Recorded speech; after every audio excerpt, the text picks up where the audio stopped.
కేసీఆర్ గారు ఉండగా ఆయన 10 ఏళ్ల పాలనలో వ్యవసాయం దండగాని గత ప్రభుత్వాలు చెప్తే వ్యవసాయాన్ని పండగ చేసి చూపించింది కేసీఆర్ గారు. ఈ దేశంలో ఏ నాయకుడు ఆలోచించని విధంగా మొట్టమొదటిసారిగా రైతుకు నగదు బదిలీ పథకాన్ని ప్రవేశపెట్టింది కేసీఆర్ గారు. రైతు బంధు పథకం కింద 11 విడతల్లో దాదాపు 75,000 కోట్ల రూపాయల నగదును రైతుల ఖాతాల్లో బదిలీ చేసినటువంటి నాయకుడు కేసీఆర్ గారు. అదేవిధంగా కరోనా లాంటి కష్టకాలంలో కూడా సకాలంలో రైతు బంధు ఇచ్చినటువంటి ఘనత మా బీఆర్ఎస్ ప్రభుత్వానికి ఉన్నది. రైతు బీమా అనే పథకాన్ని కూడా ప్రపంచంలో దేశంలో ఎక్కడ లేని విధంగా రైతు బీమాను తీసుకొచ్చి దురదృష్టవశాత్తు ఏ రైతైనా చనిపోతే ఆ కుటుంబానికి భరోసా కల్పించిన నాయకుడు కూడా కేసీఆర్ గారు. అట్లా ఎన్నో కార్యక్రమాలు, మిషన్ కాకతీయ ద్వారా చెరువులు బాగు చేసినాం, పెద్ద ఎత్తున చెక్ డ్యాములు నిర్మించాం, పెండింగ్ ప్రాజెక్టులను పూర్తి చేశాం. ప్రతి ఒక్క ఐవీఎఫ్ క్లినిక్ లో మీకు ఈ డిస్కౌంట్ ఇస్తాము, ఆ డిస్కౌంట్ ఇస్తామంటారు, కానీ మేము బిడ్డని ఇస్తాం అని ఎందుకు చెప్పడం లేదు?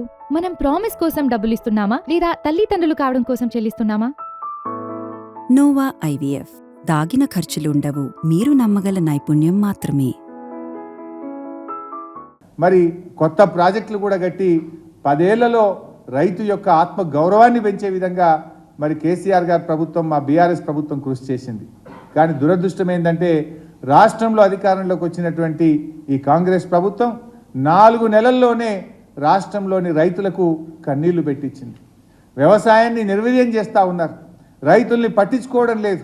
ఇప్పటికి కూడా రైతు బంధు రైతులకు అందనటువంటి పరిస్థితి ఉంది. ఇలా బాధ ఏంటంటే రాష్ట్రంలో ఉన్నటువంటి కాంగ్రెస్ పార్టీకి రైతు సంక్షేమం పట్టదు, కేంద్రంలో ఉన్న బీజేపీకి కూడా రైతులంటే అసలే గిట్టదు. ఇలా ఎవరు పట్టించుకోరు.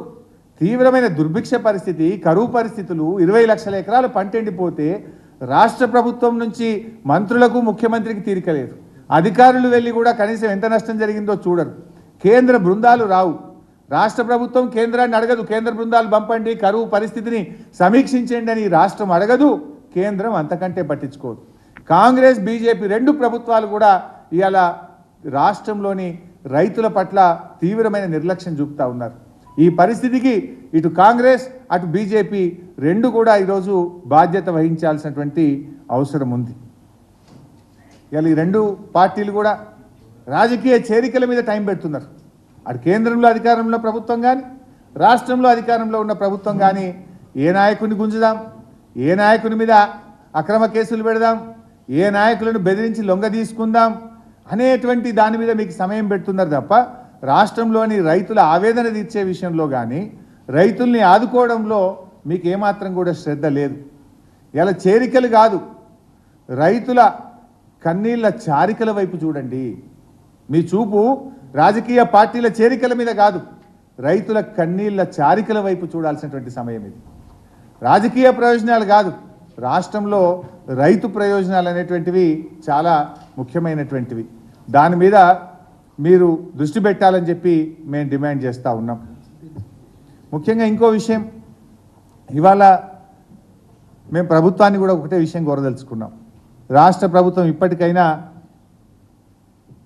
ఇప్పటికైనా రాష్ట్ర ప్రభుత్వం కళ్ళు తెరవండి. మీరు తక్షణమే రెవెన్యూ వ్యవసాయ శాఖ అధికారులను ఆదేశాలు ఇచ్చి గ్రామాన వడగళ్ల వాన వల్ల కానీ రాష్ట్ర ప్రభుత్వ నీటి నిర్వహణ లోపం వల్ల కానీ కరెంటు సరఫరాలో లోపాల వల్ల కానీ కారణాలు ఏదైనా నష్టపోయిన రైతుల వివరాలన్నీ కూడా సేకరించండి. వెంటనే రైతులకు ఎకరానికి 25,000 రూపాయలు ఇచ్చి రైతుల్ని ఆదుకోవాలని చెప్పి మేము డిమాండ్ చేస్తూ ఉన్నాం.